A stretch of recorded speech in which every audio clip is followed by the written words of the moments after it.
So I have some beef with you, Okay, let's go. a lot of it, which is why I'm very glad that you're back again to do this. Yeah. You know, this is a very strange friendship we have Uh-huh. because Uh-oh. I feel that most of it has been spent actually fighting on stage. Yes. I actually think we've had more interaction arguing in front of an audience than we have in all other venues. Yeah, I have actually a theory about why you're this way, which I won't. Wait, you're Which I'm not blaming gonna- me?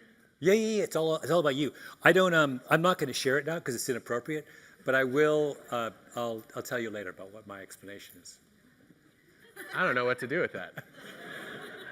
But I did get some interesting feedback recently. Uh-huh. A couple of people wrote and said different versions of my favorite one was, I just love listening to the two of you fuss and pick at each other. Okay. I was like, I've never heard those words used endearingly before, but thank you. And then the theme was that people like it better when I interview you than when you interview me. Why is that? Well, I wanted to ask you why that is. Well, I don't think that our interactions tend to be pretty symmetrical. So I think that's maybe it's not really about they like it better when I talk the most. What they're really saying is they like it better when you initiate the topics. Maybe I just bring up boring things and you bring up interesting things. Well, that's very sweet of you to say. Yeah. And it does track with one of my hypotheses, which was, I'm like, wait a minute. So are they saying I'm a better journalist than you are? Because they want me to be asking the questions? And then I thought, no, it means you're a more interesting thinker than I am. No. Because the answers that you give Stop. so I don't know what to do with any of that. So Yeah. I'm just going to leave it there. But we are going to disagree on a lot of things tonight. And Okay. I don't think there's anyone I have more fun disagreeing with. Okay. It's a lot of build-up, Adam. I'm waiting for the moment when you tell me what you're talking about. Well, let me first just say, you changed my mind about something with the new book. Okay. I was a fervent disbeliever in nonfiction sequels. Oh. Hated the idea. Yeah. Like, no one should write about the same topic twice. You're just going to end up being the musician that is perpetually stuck singing your first great hit over and over again. Yeah.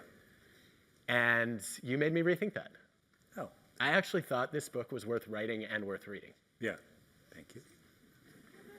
And I don't think there are going to be any more compliments tonight. Okay. But tell me why you were motivated to do this. Well, it wasn't a considered decision. So it was the 25th anniversary of The Tipping Point, and somebody, my publisher, came to me and said, you should just reissue it, clean it up, modernize it, reissue it. And I got halfway into it and realized I didn't want to do that. And so I just ended up rewriting it. And As one does. one does. Not rewriting it, writing a whole new book. Now, I'm to this day I'm not entirely sure I'm happy with the book, but I'm not sure that was the right decision. Because I also have the same misgivings you have about somebody revisiting the same material. But I did, on balance, maybe I did have enough. Enough had happened in the last 25 years. I mean, it was 25 years ago that I wrote the original Tipping Point. 25 years is an extraordinarily long period of time. And there were things about COVID and particularly the opioid crisis that I really, really, really wanted to talk about. And I couldn't see a way to fit those two things in a simple revise of the original book. Well, I'm glad you didn't, because I learned a lot from reading The Revenge of the Tipping Point, and I felt like, in some ways, it was a harder book to write than the original, because the original, no one thought about epidemics really at all, right? Except if you weren't an epidemiologist, you didn't know anything about epidemiology. And now, we've been through a pandemic. People are pretty familiar with this language, and so I felt like your degree of difficulty went up quite a bit to write this one. Well, the task of the first book was to convince people of the appropriateness of thinking about ideas as epidemics, as viruses. In this book, we've all accepted that. So now the task is to kind of convince people that there is more to be said, or there is. It was, when I wrote the first one, I was covering the AIDS epidemic for the Washington Post, and I was spending all this time with epidemiologists, and I was. My favorite story is, they're like, they're a very special breed. And you need to know this because whenever there is a epidemic, they surface and they're in the news. And so I remember once, so I got to know a lot of them during the AIDS epidemic. I was having lunch with some guy from CDC. He was a big epidemiologist. And we're in a restaurant that has a salad bar. And one of the things in the salad bar is coleslaw with lots of mayonnaise. And the salad bar was configured such that the sun was streaming in the window and landing directly on the mayonnaise. Now, as any epidemiologist will happily tell you, that's a sure way to get food poisoning. Salmonella, here we come. So the salad bar is there. He's here, I'm there. I can't see it. And I just, throughout the entire lunch, I just see him going like this. He just can't take his eyes off the sun falling on the coleslaw, right? And the point is, like, those guys are laser focused on the possibility of something going badly wrong with whatever you're eating. And it's an interesting perspective. They will almost always err on the side of imagining things will be worse than they were, which is exactly what you want in an epidemiologist, right? The epidemiologist who denies that anything bad is going to happen is useless, right? They're just like us. They're in denial, right? You want someone who's on the other side of denial. Okay, so it sounds like by your theory, a good epidemiologist is a defensive pessimist, not a strategic optimist. Yes, I like that. I wish I knew more about what those terms mean, but well, I was going to tell you. yes, that's right. But no, that sounds right. And yeah, it sounds right. So tell me where else this applies then. So strategic optimists studying for a big test. About a week beforehand, they will imagine themselves acing the test. And then that positive image of the future is energizing. They study really hard. They do great. Defensive pessimists have a very different emotional experience. This is Julie Norham's research. What they do is about a week beforehand, they wake up in a cold sweat, having just had a nightmare that not only did they fail the exam, they did so bad that their professor took away points on all their previous exams because there's no way they could have earned it. Yeah. And that anxiety motivates them to study really hard, and they do just as well as the strategic optimists, unless you put them in a good mood. If you want to sabotage a defensive pessimist, you make them happy, and then they get complacent, they don't study hard, and they don't have the fear that kicks them into gear. So you're the defensive pessimist. Sometimes. I would have thought you were like all the way down the line. You strike me as, you're the one who, when we were backstage just now, you were talking about how someone asked you the question of how did your early experience as a competitive diver shape you? And you said, well, when I was diving as a kid, my coach would grade me on a scale of 1 to 10 after every dive. And I realized that's the way to live your life. And I was like, wait, what? That is not even close to what I said. What did you say? Not even close. You said that's a good model for your career or something. I said it's a helpful skill for your career, yes. And you said there's too little grading. Yes, far too little. If you only get evaluated once a quarter, that is a terrifying event full of judgment and shame. Yeah, but you're talking about being evaluated multiple times over the course. How many dives would you do in a typical diving practice? 50. So you get 50 evaluations. Yeah, and none of them, like no individual score hurts, and you know exactly where you stand. And then you can talk about how to move closer to your target score. Yeah. I do this every time I do anything that matters to me. Like after we get off stage, I will ask anybody who's nearby and trustworthy, give us a 0 to 10. And then what can we do to get closer to 10? And you trust. My problem, I don't do that because I don't actually trust someone to give me the right score. Well, you can't ever trust just one judge, right? But if you ask a bunch of people. Literally after this is over, you're going to be like buttonholing a huge number of people, asking them for a 1 to 10? Well, the people who work with me closely are going to offer it without even me asking because they know I want it. Really? Yeah. What a way to live your life. Do you? Wait, Malcolm, hold on a second. Do you cook? Are you a cook? No. Definitely not. Well, that's why you're not a cook. Because you can't be a cook and have somebody giving you a grade of 1 to 10 after every meal. That's debilitating. Not at all. It's motivating because I'm a cook. I come home, I'm exhausted. My partner does not cook, so it's up to me to cook the meal. So I cook the meal. I actually enjoy doing it. The last thing I want is feedback on it when it's finished. I'm like, I'm sorry, I did this. It took me an hour. You know, that's your prize right there. The fact that Then you have no aspirations of getting better as a cook, do you? No, because You will never be a chef. No, because no, that's not true. I have gotten a lot better because privately I critique myself. But I think Oh, and you trust that judge? I do trust that judge. So this is a difference between my family culture and your family culture. Is it? Yeah, it is. So in my family culture, sort of like, it's hard to describe it, but, father is Englishman, mother is Jamaican, but the kind of, there's many different varieties of Jamaican. My mother is the chill variety. You did not give feedback on stuff like that. You were polite to a fault. If you had a problem with it, you kept it to yourself.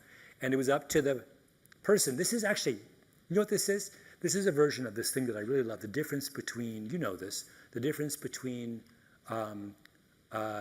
sender and receiver cultures, right? The Japanese are a receiver culture. It is up to the person listening to make sense of what the speaker is saying. America is a sender culture. It's up, if there's a misunderstanding, it's the fault of the person speaking, right? I'm not sender. I'm receiver. I say it, you figure it out, right? And I'm talking about in the family context. But I extend that to, I make dinner, you say it's lovely. Those are the rules. I expect the people who care about me to be honest with me. I think you're made of tougher stuff than I am. I don't think that's true. This is partially a defensive pessimism thing. I know that people are making those judgments privately. And so I'd rather know what's in their head than have it be a secret. Yeah. Because then I can't fix it next time. Well, let's talk about this in the context of food, though, for example. Who cooked in your household growing up? No one. Really? Yeah, no one could cook. Oh, I see. Okay, right. There you go. Yeah, no, not going to help You you. never had this. No, but why My are we mother talking cooked about and this, she by was the way? not a good cook. So I think this is where it comes from. And I think she would resist, if you complimented her on her cooking, the way she would internalize that is, oh, so you think I should be a cook. The last thing she wanted to be was a good cook because she didn't want to cook. She felt she had better things to do. So she would be more gratified by a kind of gentle acceptance of her failings as a cook, because that freed her up to, like, I'm going to optimize my abilities in other areas. So are you saying that, I get that in the cooking domain and with anything that's not important to you from an identity or goal perspective, but are you saying, when you sent me the early draft of Revenge of the Tipping Point and you asked for comments, you didn't want me to give a 0 to 10 along with the notes? Actually, I did want you to be, I wanted you to be as critical as possible, but that's because I sent it to you early in the process, right? And this is a big thing about criticism is, and particularly to use writing, which I know well, which is writers always make the mistake of sending something out too late. Yeah. You do that. You sent me a I do no such thing. I just send it to you too late. You said to me one of your books it was in galleys. I was like, it's pointless. You're not changing anything. Why am I? I sent it to you like 6 months before the manuscript was due. And the comments you gave me, by the way, I don't know if you have reread it since then, enormously helpful. Rewrote you told me to talk to Damon Centola. Who was here at Penn. Who I did, who was brilliant. And that entire chapter was transformed by talking to him. Well, you did something much more interesting with it than I had envisioned, which was great. Yeah, well, but the point is, like, early, the mistake people make is they think it's embarrassing to show their work when it is unformed. But in fact, that's the only time to show your work. Because how else are you going to form it unless you get... We do this thing with my podcast, which I really love, which is I do a first draft of Revisionist History, and then we do the table read, and we bring in as many people as we can, and it's supposed to be early, and they just let loose. And I get angry at them when they don't.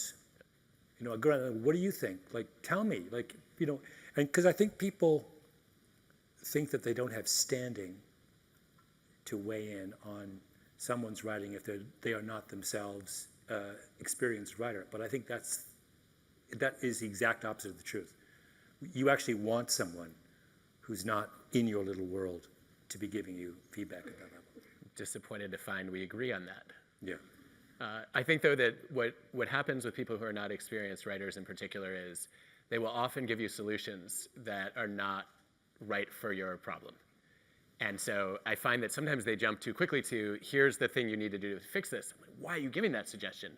Oh, that's the problem you're trying to solve. I was too close to it to see the problem, but you're too far from it to see the right solution for me. Yeah. And so I actually find the process of, like, tell me what the holes are, point out the flaws, and then I want to fix them on my own to be much more helpful than solve it for me. Yeah.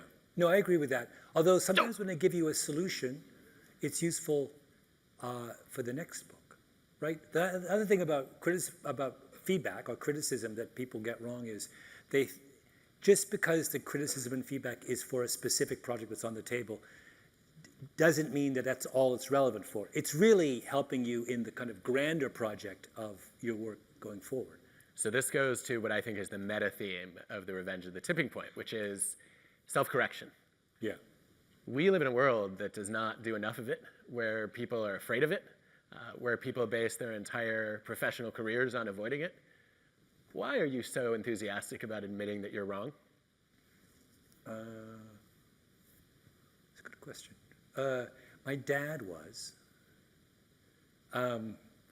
My father, who, sort of intellectually the most important figure in my life, was someone who, he died a couple years ago, and I wrote in his obit, he was an expert on three things: mathematics, the Bible, and gardening, and everything else he was open. On everything else, he was open to correction. That was him, because that was him. He was just like, and even on those three things, actually, he was more than open, more than willing to be. And he sort of modeled a way of being in the world that to me as a kid was incredibly exciting. I just love the fact that you really never knew where he was going to land on a question. It depended who we talked to recently. It depended on, not his values were, fixed, but his ideas about things were it was just a kind of like, in the loveliest way, it was a free-for-all. He just loved, and I took that to heart. I find something exciting about, and I never thought there was any, I have never understood why people perceive changing your mind as being costly. And I almost want to flip it and ask people who do think that, well, why do you think that? Because I just don't have any understanding of why it would be. Okay, so as a psychologist, I feel a responsibility to try to answer that from the best evidence we have so far. Yeah. Tell me what you think of these hypotheses. Number one, I think people are afraid to admit they're wrong because it's a threat to their perceived intelligence. Mm-hmm. They're afraid of getting judged as stupid or in some ways lacking in conviction. And then number two, there's a risk of being seen as a hypocrite. How dare you change your mind? You're not who I thought you were. So let me give you I came to Penn, actually texted you when I was here a couple months ago, because I was doing a podcast interview on a podcast episode on what I got wrong about crime in the original Tipping Point. This is the broken window and stop and frisk episode, yes. And I had in my original book, A Tipping Point, I had a chapter that it opened with this very famous story from New York in the early 1980s. It was a case involving a guy named Bernie Goetz. And this is when New York is one of the most dangerous cities in the United States. It's just a hellhole. And this is at the absolute nadir of New York's fortunes. There's a very, very famous case where a couple of teenagers, young African-American, in like 13, 14, 15, come up to a guy named Bernie Goetz on the subway. And one of them has got like a sharpened screwdriver. And they ask him for money. They basically try to mug him on the subway. And Bernie Goetz pulls out a gun, shoots them. And actually, when one of the kids is down on the ground, shoots him again and paralyzes him for life. Bernie Goetz then becomes this tabloid, it's this huge story. He becomes this tabloid hero and this symbol for New Yorkers of like, we've had enough. We can't take the crime anymore, blah, blah, blah. So I open with this story of Bernie Goetz. And the point of the chapter is, in order to understand why Bernie Goetz would do this, you have to understand the effect of this crazy environment at New York, the effect of the environment of New York in those years on the people who live there. Right? So I come to Penn, and I'm meeting up with I don't know, I doubt if she's here, but a woman named Eugenia South, who's a ER doc in the hospital just across the way. And she had a bunch of folks who she was going to have me meet with, and then we're going to go out around. Anyway, at lunch, she said, I read your chapter, and there's something that just struck me about it, and that is that when you write that chapter about the Bernie Goetz case, you spend pages talking about Bernie Goetz and why he thought the way he thought, and you have 2 sentences on the 3 kids who confronted him. And I was like, really? I went back and I was like, oh my God, I did. And she's like, the effect, it wasn't that I was sympathizing with Bernie Goetz, but she said, what was fascinating to her and problematic about the chapter was that here I had an encounter between 2 sets of people, and I thought that the white guy who was, quote unquote, the victim, although he was actually the assailant, was the interesting one.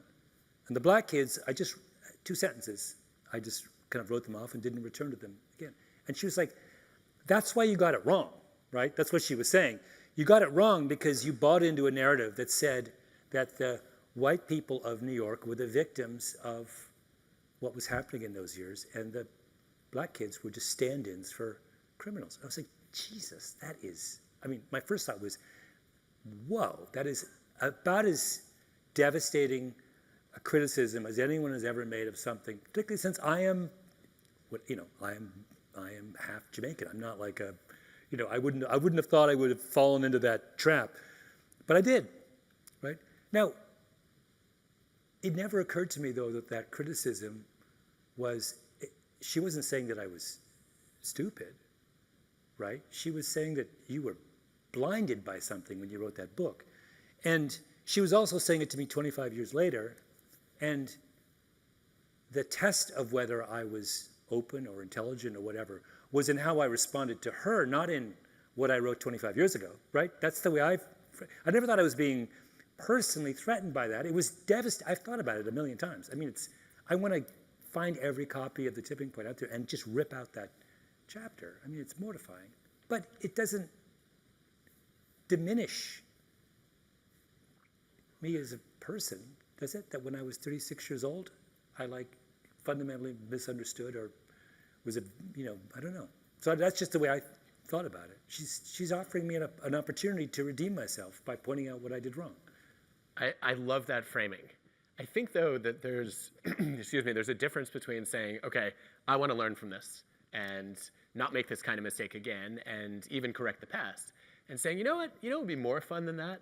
Let me just broadcast some of my biggest failures and dumbest mistakes to the world. Yeah. You go to unusual lengths to make your embarrassments public. Well, you did it with the monk debate. Oh my God, yeah, that was terrible. You're doing it with this I was wrong episode of your podcast now. Why? You don't have to tell the whole world. What is this impulse? The monk debate I did this debate there's a thing in Toronto called the monk debate. It's a big deal in Canada, and they bring in people and they broadcast it all over, and you debate some question. And I came in about 1.5 years ago, and not only did my side lose by an absolutely devastating margin, but I was so terrible that afterwards I got the amount of vitriol that was directed my way online was unprecedented. And so I did a episode of my podcast, basically saying I was terrible, and then I went to debate school in Brooklyn, in some high school, and they taught me how to be a better debater. But, I would quarrel. I actually think that if I'm going to be, it was on the one hand, I don't have any great embarrassment about saying I sucked as a debater, but it's actually, Adam, be a little more cynical. There's a strategy, excuse me.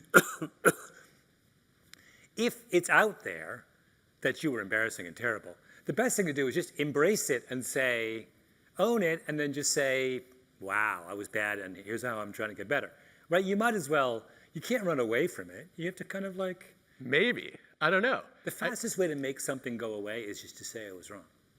It's the easiest strategy in the world. I was wrong. I agree in principle. Yeah. I think in practice, I still thought it was extremely courageous of you to do that because you also made that failure visible to a lot of people who didn't know how bad you were. Yeah, there's that, but it's fine. The audience for these things is not that large. There's 330 million people in this country. How many listen to a podcast? It's this many. It's fine. It's like, and people also forget. The other thing that people forget when they screw up and then they apologize for it is you're the only one who remembers it. Everyone else just moves on with their life. I don't know. We got a few audience questions about how you feel about the monk debate. Oh, really? Yeah. So how many people listened to that episode of Revisionist History? Seriously? Okay, we've got only a couple. Don't. All right. So we shouldn't talk about it anymore then. No, but when you do, this is a good question for a psychologist, and that is, what is the effect of an apology on the listener's memory of the event? Ooh. And I think that when someone does something wrong and apologizes, what that does is implicitly give the listener the permission to file that away, to remove it from everyday consideration. So I think that might be true. I think, though, there's a wrinkle, which is Peter Kim's research suggests that apologies are good for failures of competence, but not for failures of character. Oh. You can admit that you didn't know what you were doing, Yeah. which is what you did. Yeah. Not so helpful to say, you know what, you're right, I lacked integrity. Or you're right, I didn't care about you at all. Because people doubt that your character is going to change. Oh, that's super interesting. So, memo to self, in the future, stay away from saying I was a failure of character. Yes. I don't know. I'm a big fan of the what's the maxim? The best apology is changed behavior. Yeah. Okay, so let's shift gears a little bit. I want to ask you about something in the book that blew my mind, and it's an afterthought. Yeah. But it could have been a whole book. I was so curious about it. Tell me about what you learned about punks and goths. So I ran across this book, by the way, on a kind of stealth basis, is one big advertisement for sociology. And I ran across this book, or these papers that had been written by these two sociologists, Anna Muller and Seth Arberton. And they were people who were studying teen suicide. And they had, someone had called them up once out of the blue and said, oh, you guys study teen suicide? You've got to come to my town. So they go to this town, and they discover this town, which is, and they won't tell you what it's actually called. They call it Poplar Grove, which is a made-up name, although I figured out what it is. I went there.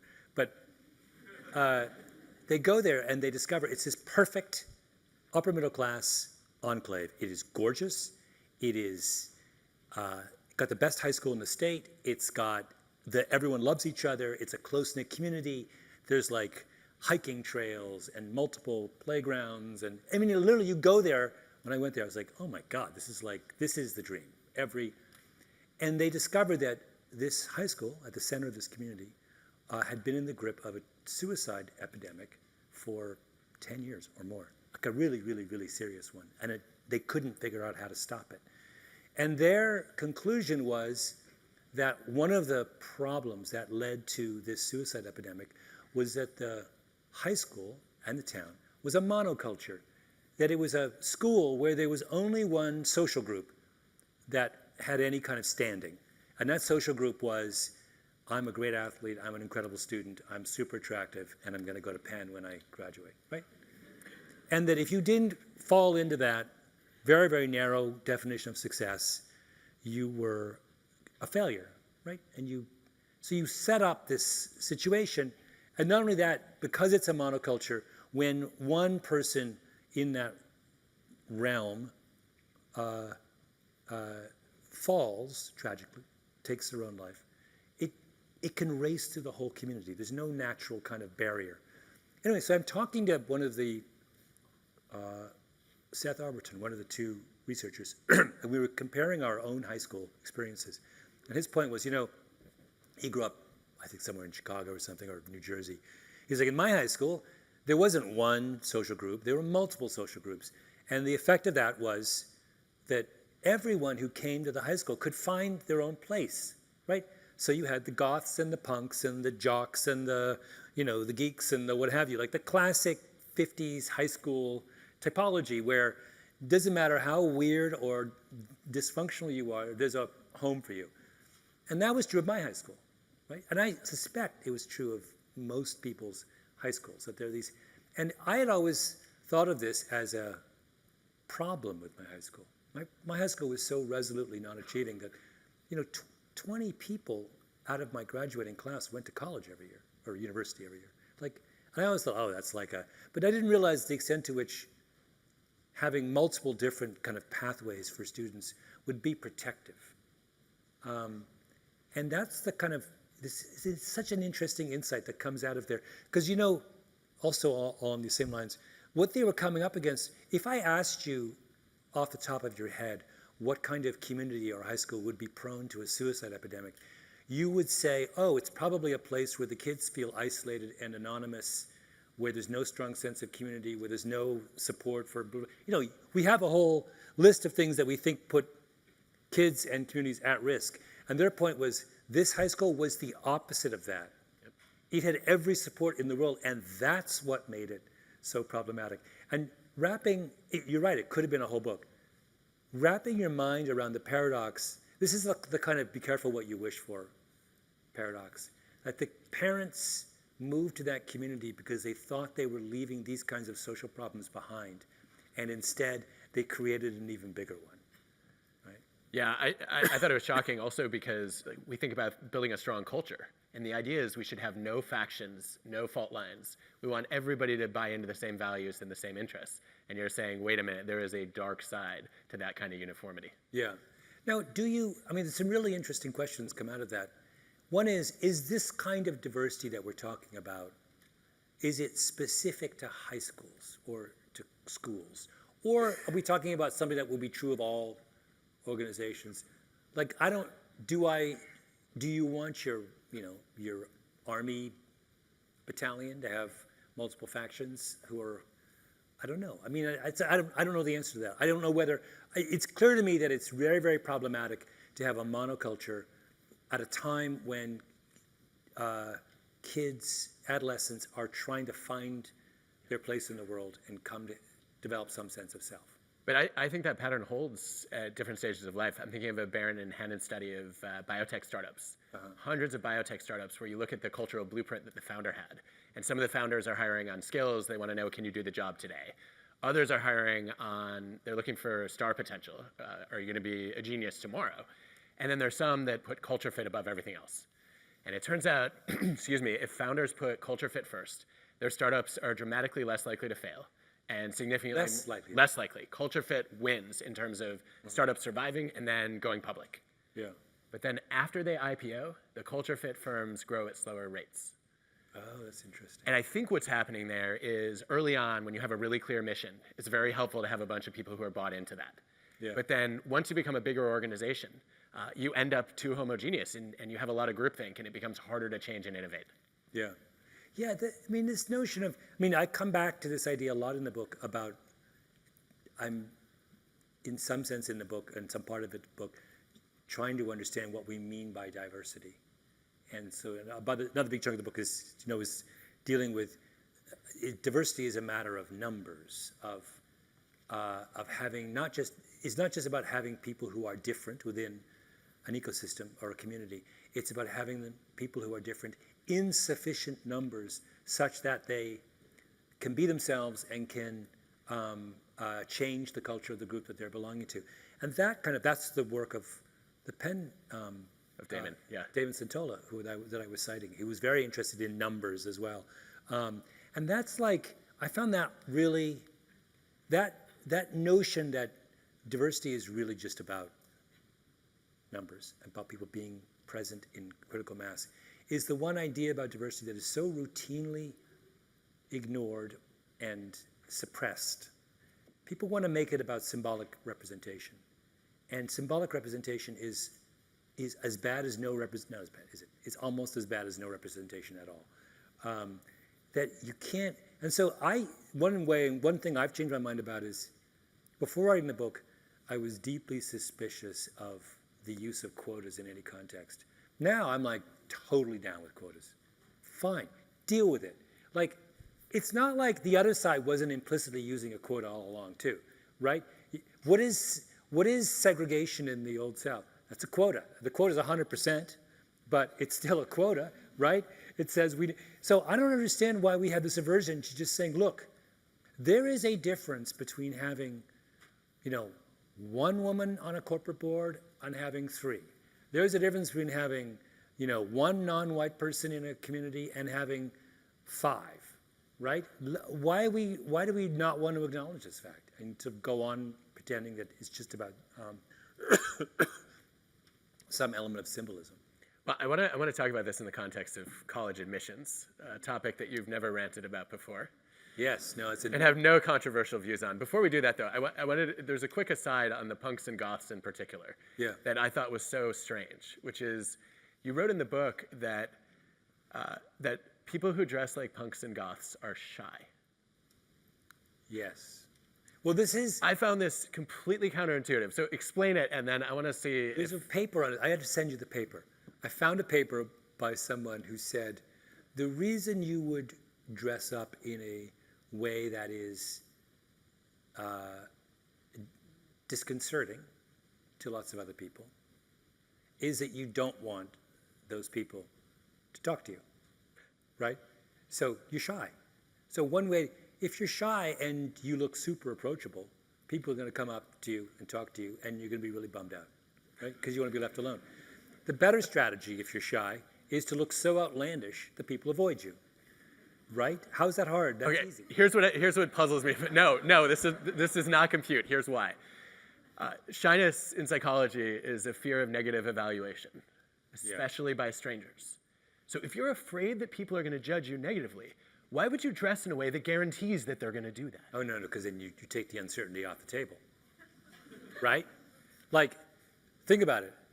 I'm dressed like this. And I'm deeply shy. I'm spending my whole time worrying about what does Adam think of this? You think I'm a little geeky?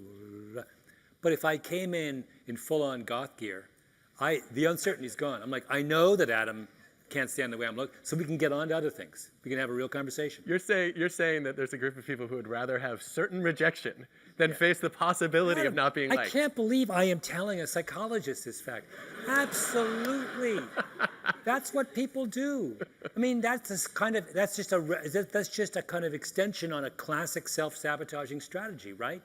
That I am so afraid of failing that what do? I guarantee my own failure. So I take the issue off the table.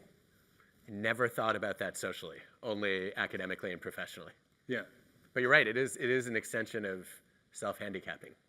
Self-handicapping, by the way, is I think of it as being the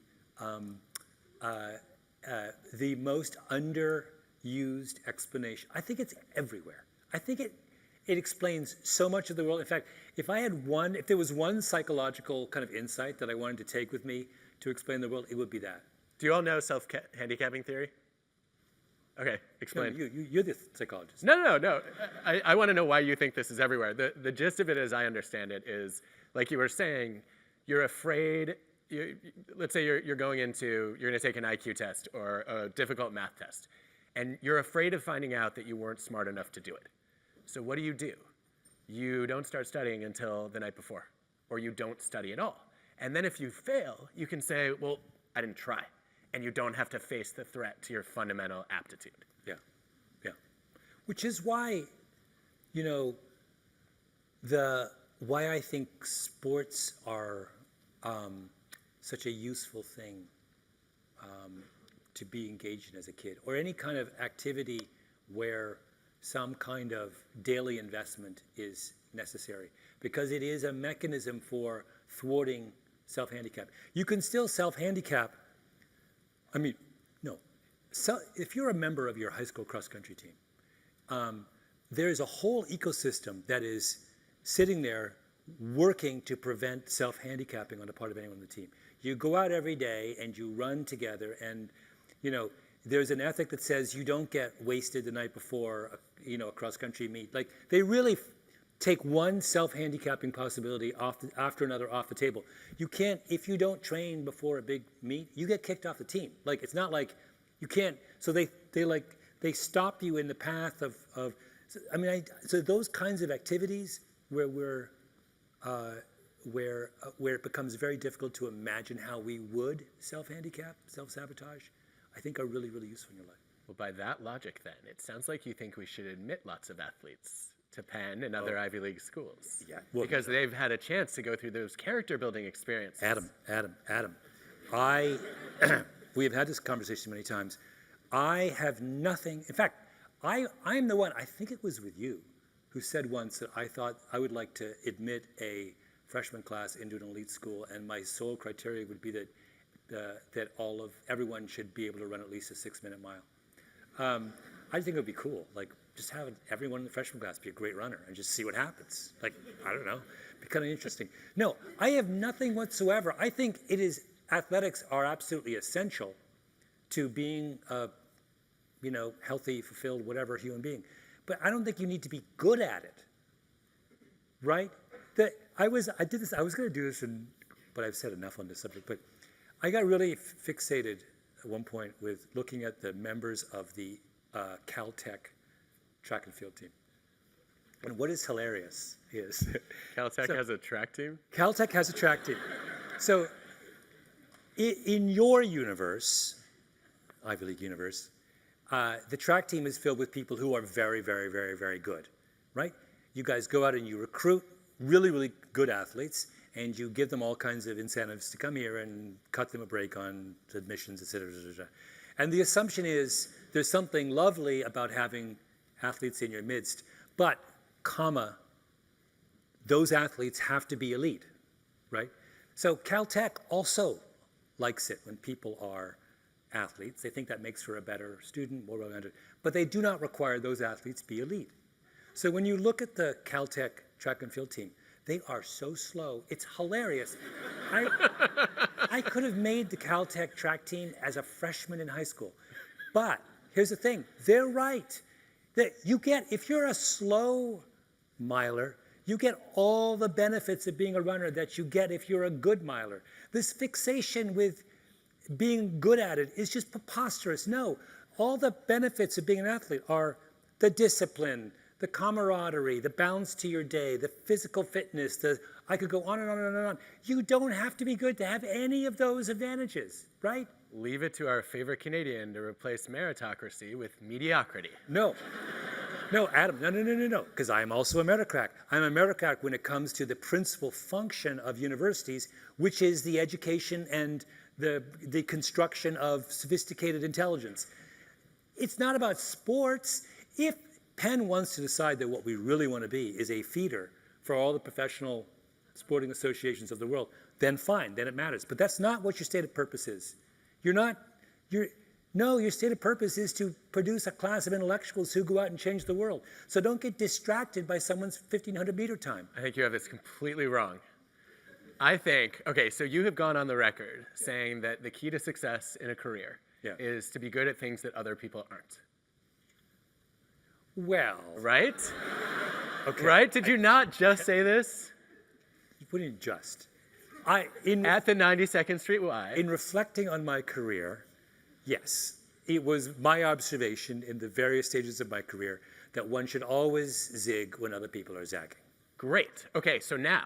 Yeah. The fact, I'll use my own personal example. Like the fact that I got halfway decent at springboard diving was not a sign of anything athletic. I think it was an early sign that I had, I guess, a little bit of initiative and resourcefulness when I wanted to be an athlete to try enough sports to find one that I actually could stand out at, and then whatever grit it took to get good at that sport. And those are qualities we want, don't we? I know, but Adam, you can learn the exact same qualities of grit and resourcefulness and discipline and still not be good, right? No. Sure. So this is why, because you're not a runner, you don't understand this. Wait a minute, just because I'm not a runner doesn't mean I don't run. No. Adam, if you belonged to a running group, this was one of the great discoveries. This is something on which I changed I'm not joining your running group. No, I know. By the way, you're the worst recruiter. So bad. There are so many better ways to make this case. Go on. No, I'm not. No, Adam, I'm not finished. You can't say that I was a bad way of making the case when I haven't made the case. I changed my mind on this. So as a kid, when I was in high school, I was a very, very good runner. Right? And I was very good. National champion. I was a national champion. And I was a running snob. And I would look down my nose at anyone who wasn't super fast, and I would say, why would they even bother? Then I quit running for a long time. And then in my 50s, I joined up with a running group again. And now I was no longer national caliber. Now I was like mediocre, or slightly better than mediocre.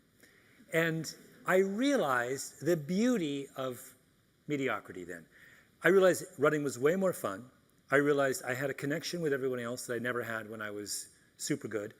And I also realized that every positive ancillary benefit from being an athlete, I still got, even though I was mediocre. I just no longer had whatever it took to be the person winning the gold medal, right?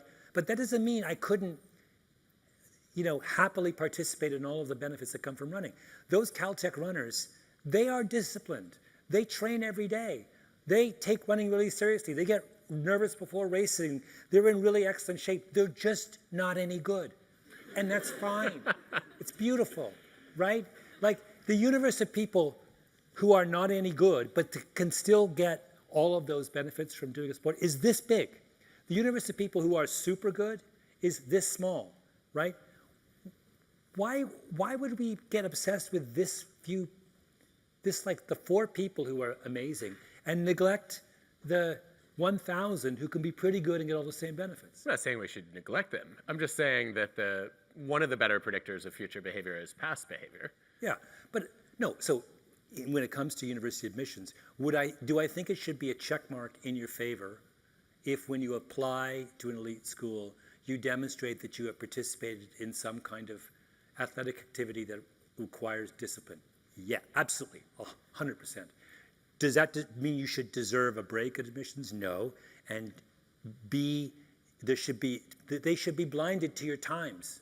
Whoa, hold on. Wait a minute. If you take this outside of the sports domain, this is absurd. Just think for a second about, you put down on your college application, I play the saxophone, but you can't actually play a song. No, saxophone, okay. It's more complicated with the saxophone. And I'm sure that the saxophone gives me the kind of benefits I'm interested in here.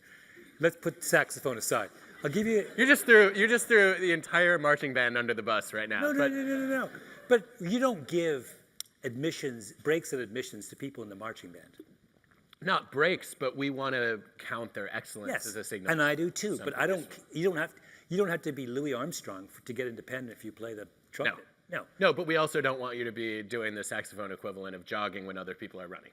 No, but Adam, you will concede. There's a guy who goes to Harvard right now called Graham Blanks, who is a world-class 5,000-meter runner. And he was recruited to Harvard because he clearly was going to be a world-class 5,000-meter runner. And he was at some press conference, and he's like, there's no way I'd be here if I wasn't a world-class 5,000-meter runner. And my point is, why is he there? Like, why does Harvard need to have a world-class I look on his Strava. He's just running all the time. Like, I don't understand.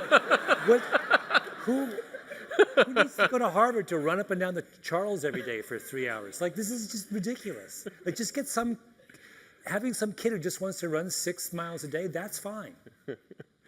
Yeah, I'm not going to argue with that one. That one seems ridiculous. Okay, let's shift gears here. We have a bunch of audience questions and some other topics that I thought would be fun too. So one beef I have with your books as a set is I think that sometimes you trick people into thinking that success is going to come more easily than it does. Okay. So you wrote a whole book about how you can think without even thinking. Yeah, but that's not what the book was about. Of course not. Of course not. But that's part of the hook. The tipping point. Like, all you need to do is get to that magic third, and then, voila, right? Things will change. Even with 10,000 hours and Outliers, which I know you have self-corrected a number of times. It's like, okay, if I put in that critical mass, my work is done, and then I can coast as an expert. Yeah. Do you ever worry that people are taking the wrong message from those high-line conclusions? Well, first of all, I would point out that in all those cases, you're just talking about a title or about the discussion, I think, is a little more nuanced than that. But I don't think as a writer I don't think you can control how people make sense of your work, and nor should you try. It's not our job. I think our job is just when these kinds of books are intended to be kind of conversation starters, to prompt people to think about their world in different ways. You can't predict. If I were to gather together all of the things that people have told me about my books over the years, first of all, the range of things they have said, the range of meanings they've extracted from my books is way, way, way, way wider than I would ever have imagined. And many of them were things that I did not think that meaning was explicitly in the book itself. They were taking it and applying it in their own way to their own life, and that is beautiful. And I never would like to stand in the way of that. So it's on the receiver now, not the sender. Adam, yeah. Are you contradicting yourself again? I said I was a receiver. No, I know. I said I was a receiver. I believe in receiver cultures. Yeah, I clearly don't. You don't. Yeah, no, I think if somebody has a reaction to my book that's different from what I intended, then I want to learn from that reaction and communicate more clearly next time. Don't you? Are you giving up on learning now? No. I also, no, I don't mean to say that I am blind to those kinds of criticisms, but I'm not, I guess I object to the notion that someone who writes a book has a very, very narrow prescription, and if people don't accept that prescription, they failed. I think that's fair. Okay. You've been doing some fun magic wand experiments on revisionist history. I wanted to give you a magic wand in a few areas and ask what you would do with them. You're put in charge of the 2028 Olympics. What's the biggest change you're going to make? How much trouble do I want to get into? No, I'm not going to talk about that. What would I do? While you're thinking, the best proposal I've seen so far is Dan Pink, who said we should make relays multi-age or multi-age range. So you should have, every relay should have a teenager, a 20 or 30 something, a 40 or 50 something, and one person over 60. That's a great idea. I thought that was genius. Yeah. I think what I would do is, I think it's time to break up the Olympics. I think it's too much stuff going on at once. And we should kind of cut it in half. And half should be on, one summer, the other half the other summer. I just think it's like, it's too overwhelming, and that's a really, really boring magic wand, I know. No, I actually think it's a really good idea, because after going to Paris, I thought everyone should go to the Olympics, and they should happen every year, because it's the only place I've gone where people are genuinely rooting for athletes regardless of what country they belong to. Yeah. I can get behind that one. Okay, what about if you get to do a constitutional amendment? What would you pick?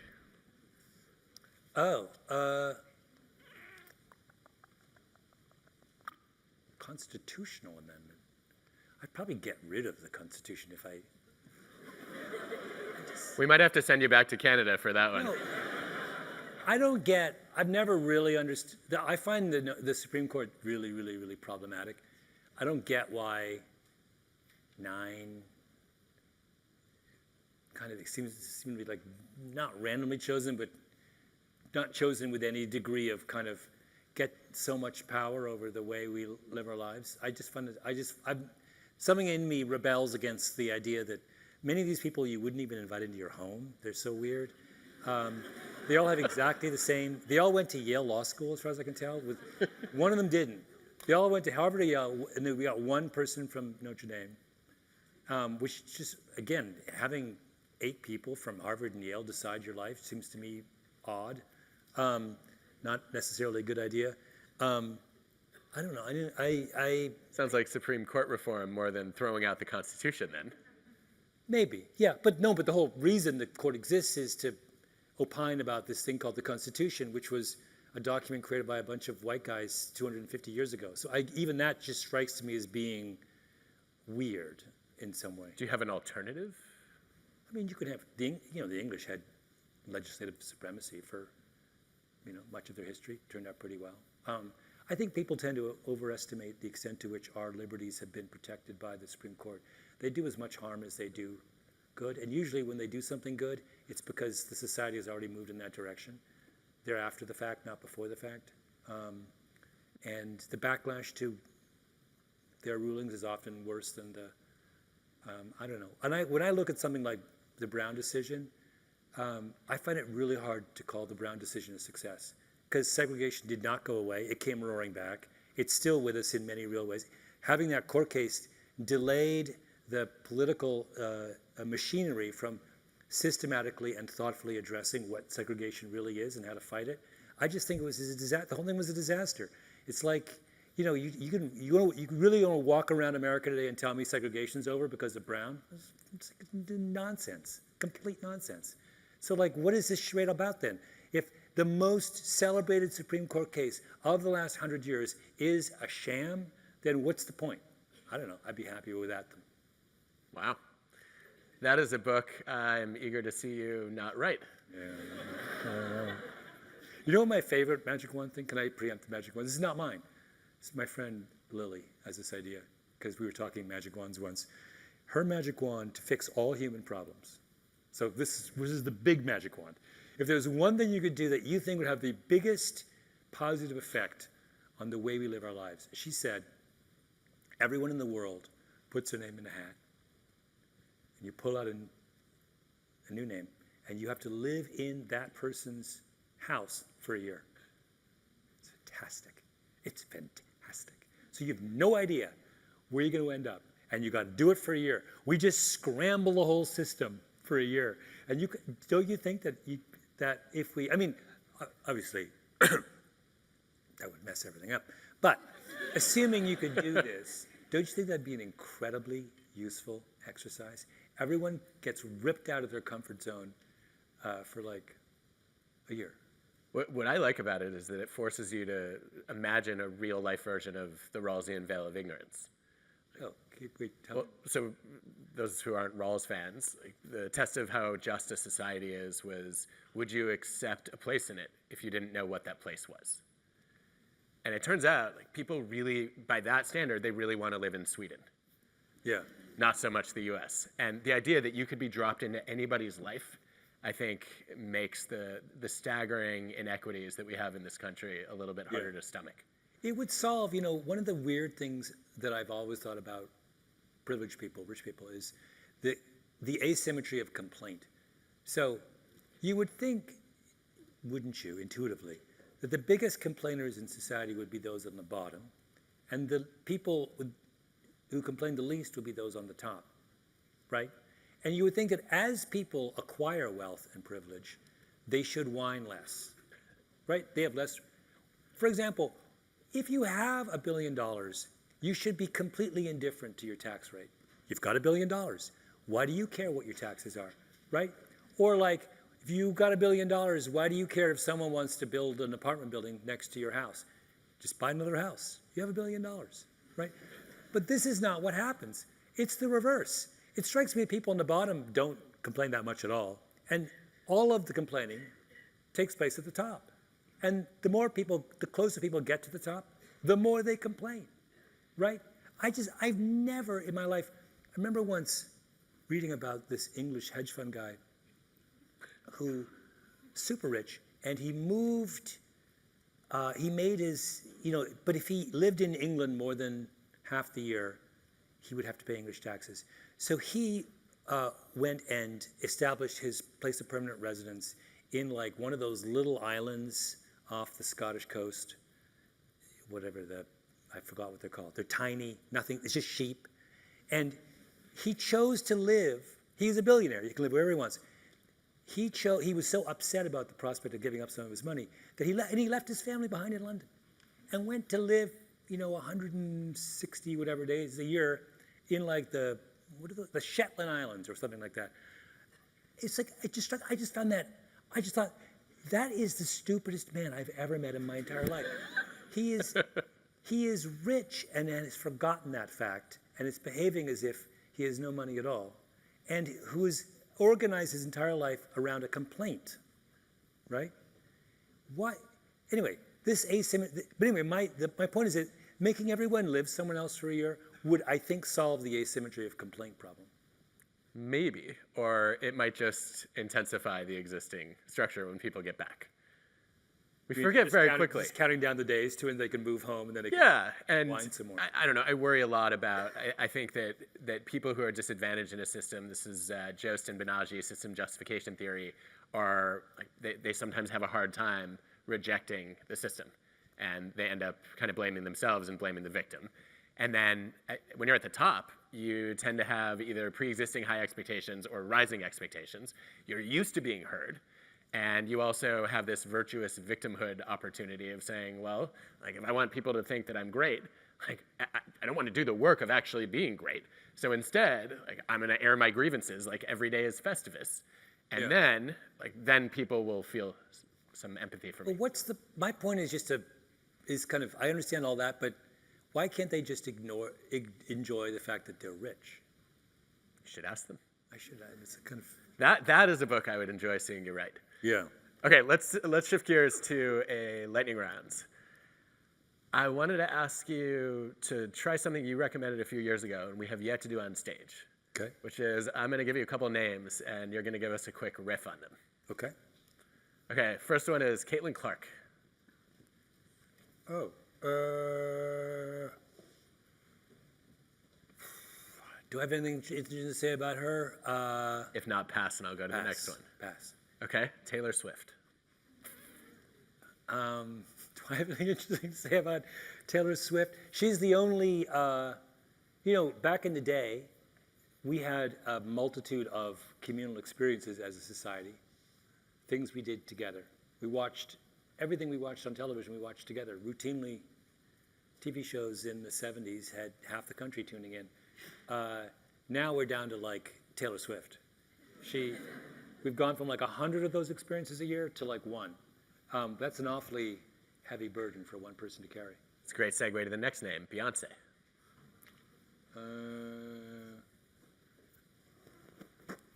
Don't think I have anything interesting. I once saw her, only once. I was in a restaurant and I went, it was like a fancy restaurant, and I thought I was going to the bathroom, and I opened a door, and in fact it was a private dining room. And there was Beyonce and Jay-Z, and Jay-Z looked up at me and went like this. That's all I got. How about Sam Altman?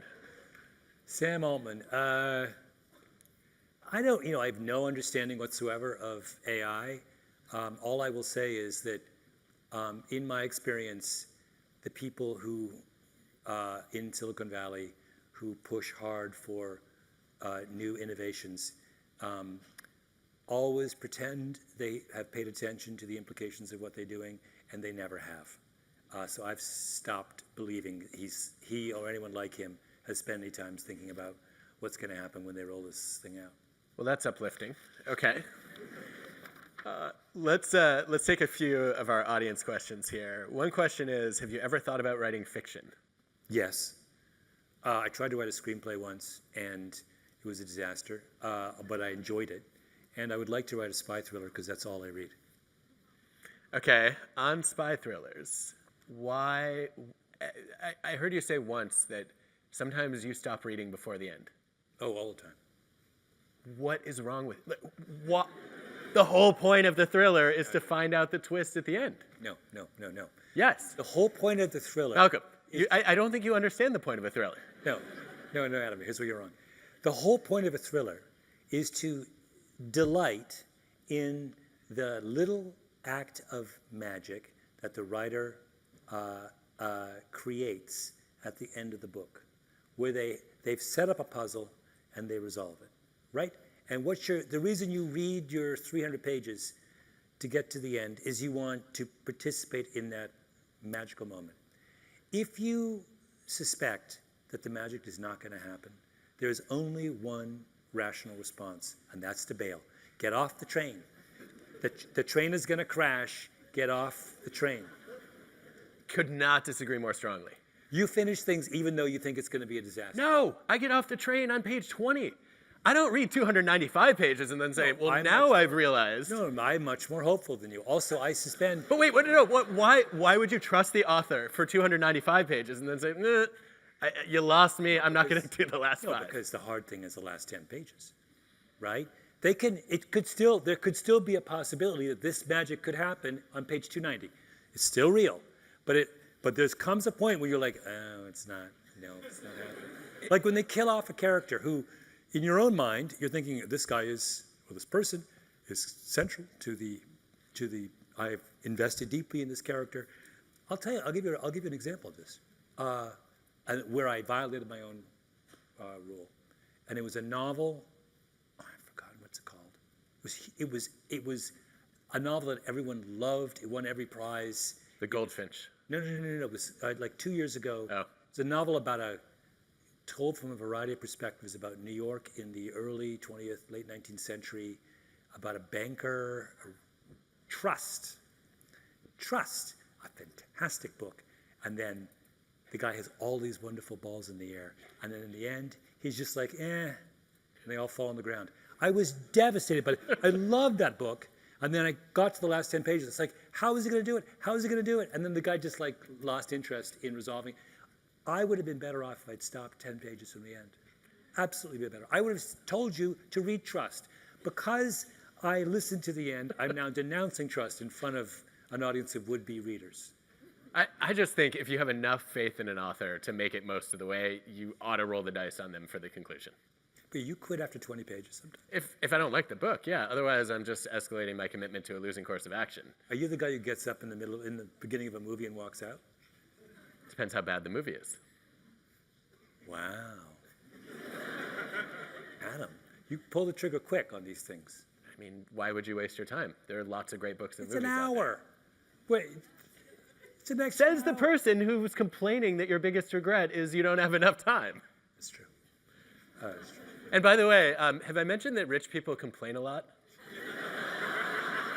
Wait, Adam, how much complaining of it? No, complaining about their personal, their particular personal status. I'm complaining that the guy who wrote Trust didn't land the plane. It's not a personal complaint. It's a problem with the culture. Keep telling yourself that. All right, a couple other things that I think I have to ask you about here. I like this one a lot. How does a high achiever disidentify with accomplishment? Oh. How do you stop basing your ego and your identity on success? That's a really good question, and a serious question, and one that I think, as I'm probably the oldest. I'm sure I'm the oldest person in this room. This is the problem that happened. This is the question you confront when you're out of your prime. You're a long way from there, Adam. You're so much younger than me. I mean that seriously. Like, you realize there's going to be a point where you're not going to have the same success as you had when you were younger, and you have to figure out how you're going to deal with that. And it is, trust me, I think about this all the time. You know, it's gonna, like, when I did my audiobook with Paul Simon, which was one of the most interesting and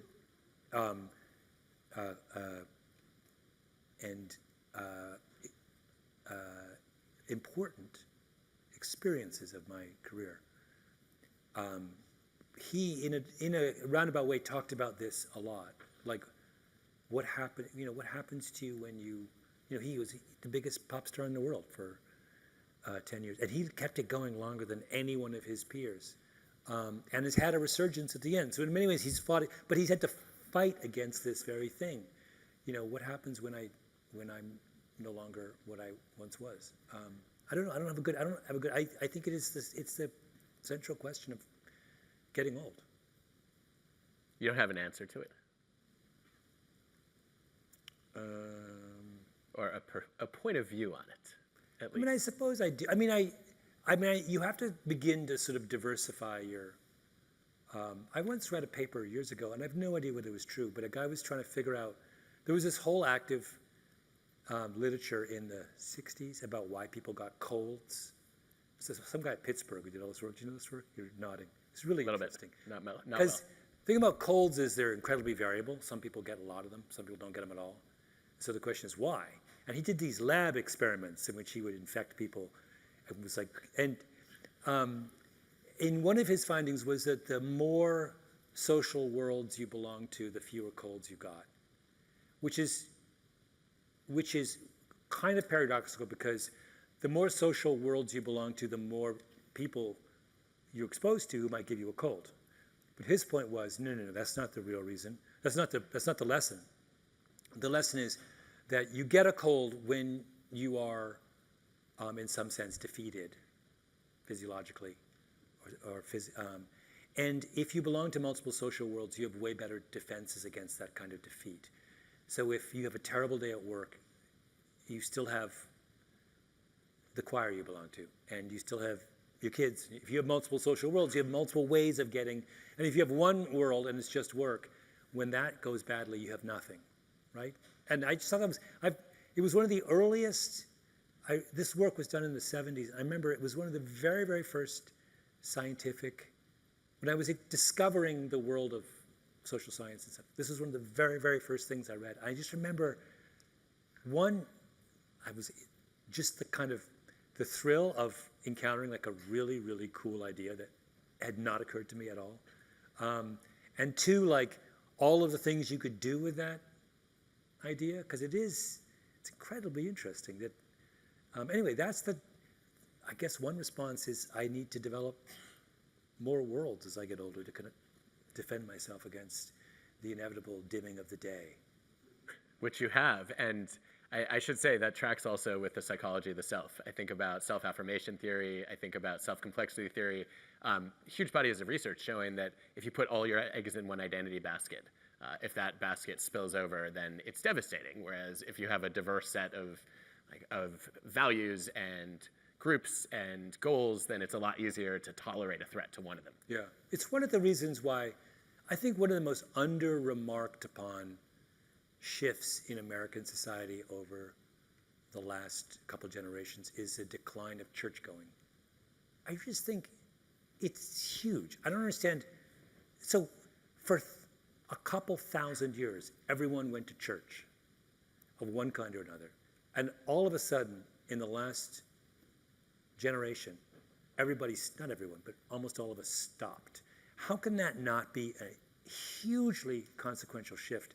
And one part of it is surely along the lines we've been talking about, is if I've taken away a source of meaning and belonging and community and support for people just like that, how can that not have, my mother who's But wait a minute, Malcolm, you haven't, because many of those people have found astrology on TikTok.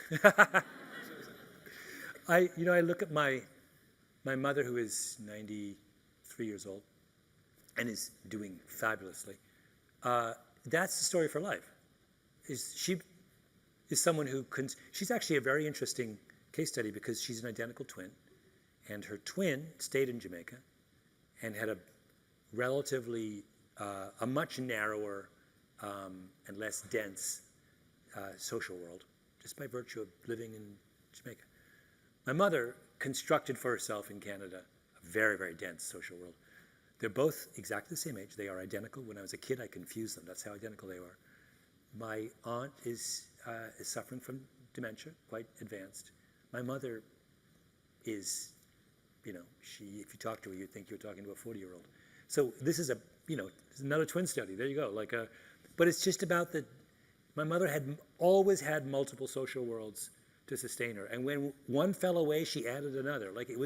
I don't think it was conscious, but I think she understood on some level that is what it means to be healthy in the world. Okay, a couple closing questions before we wrap. One is, I love this question that was submitted. What's the idea of yours that you've written about that you live by the most and least? That I've written about? Or that you're known for? Yeah. That I live by the most. Dear.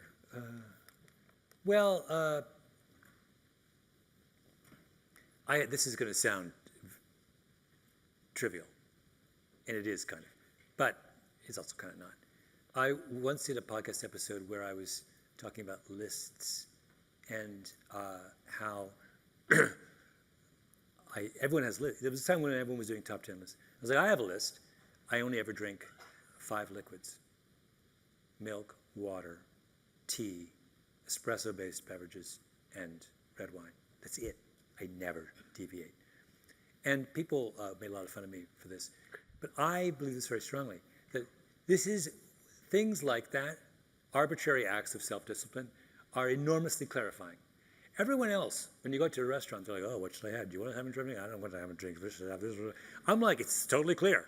If it's 2 o'clock, I'm having a cappuccino. If it's dinner, I'm having a glass of wine. If it's morning, I'm having tea. There's no, I'm not going on this long, you know when you stand behind a person in the coffee shop and it's their turn to order and they act like it's never even occurred to them what they might order.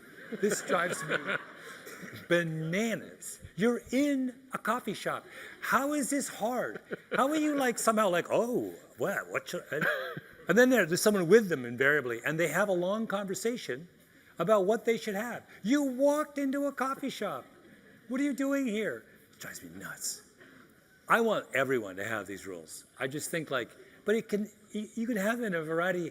Just take some disorganized corner of your life that you don't have strong feelings about and just create an arbitrary decision structure and stick to it. It's fantastic. So I do live my life on that. That's like the McRaven case for making your bed, in a way. Yeah. I like it. Okay. Finally, what's something you'll never change your mind about? Never change my mind about. I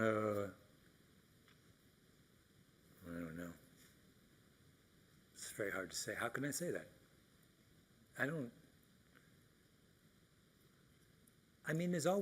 Isn't there always the possibility that, why would you take a stand like that?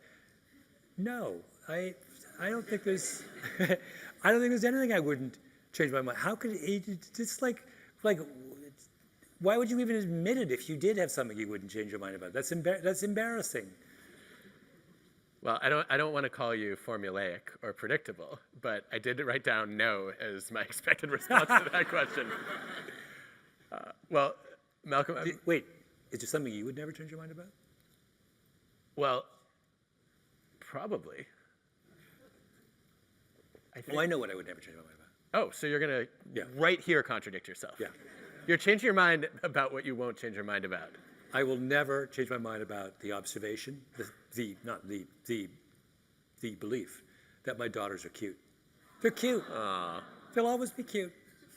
That is such a great contrast with, I remember it must have been a decade ago, we were here and I asked you what your biggest regret was.